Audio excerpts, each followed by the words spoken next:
জাতীয় নাগরিক পার্টি থেকে পদত্যাগ করেছেন দলের জ্যেষ্ঠ যুগ্ম সদস্য সচিব তাসনিম জারা। তার পদত্যাগের পরপরই রাজনৈতিক অঙ্গনে গুঞ্জন ওঠে তিনি বিএনপিতে যোগ দিতে পারেন। তবে এসব গুঞ্জন উড়িয়ে দিয়ে তাসনিম জারা স্পষ্টভাবে জানিয়েছেন বিএনপিতে যোগ দেওয়ার কোনো পরিকল্পনা নেই তার। শনিবার নিজের ভেরিফাইড ফেসবুক পেজে তাসনিম জারা জানান তিনি আসন্ন নির্বাচনে স্বতন্ত্র প্রার্থী হিসেবে অংশ নেবেন। সেই লক্ষ্যেই তিনি ঢাকা ৯ আসন থেকে নির্বাচন করার প্রস্তুতি নিচ্ছেন এবং প্রয়োজনীয় ভোটারদের স্বাক্ষর সংগ্রহ শুরু করেছেন।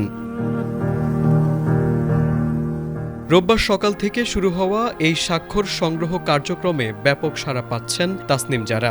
মূলত নির্বাচনী বিধি অনুযায়ী স্বতন্ত্র প্রার্থী হিসেবে মনোনয়ন দাখিল করতে হলে সংশ্লিষ্ট নির্বাচনী এলাকার অন্তত ১% ভোটারের সমর্থন সূচক স্বাক্ষর জমা দিতে হয়। জানা গেছে ত্রয়োদশ জাতীয় সংসদ নির্বাচনের মনোনয়নপত্র জমা দেওয়ার শেষ দিন আগামীকাল সোমবার। এর মধ্যে তাসনিম জারাকে ঢাকা ৯ আসন থেকে মোট ৪,৬৯৩ জন ভোটারের স্বাক্ষর সংগ্রহ করতে হবে। ফেসবুকে দেওয়া এক বার্তায় তাসনিম জারা বলেন, খিলগাঁওয়ে জন্ম ও বেড়ে ওঠা তার, আর তিনি এলাকার মানুষের ঘরের মেয়ে। তিনি জানান কোনো নির্দিষ্ট দল বা জোটের প্রার্থী হিসেবে নয়, বরং নতুন রাজনৈতিক সংস্কৃতি গড়ার অঙ্গীকার নিয়েই স্বতন্ত্র প্রার্থী হিসেবে নির্বাচনে অংশ নেবেন। তিনি আরও বলেন, কোনো দলের সঙ্গে না থাকায় এই লড়াইয়ে একমাত্র ভরসা সাধারণ মানুষের সমর্থন।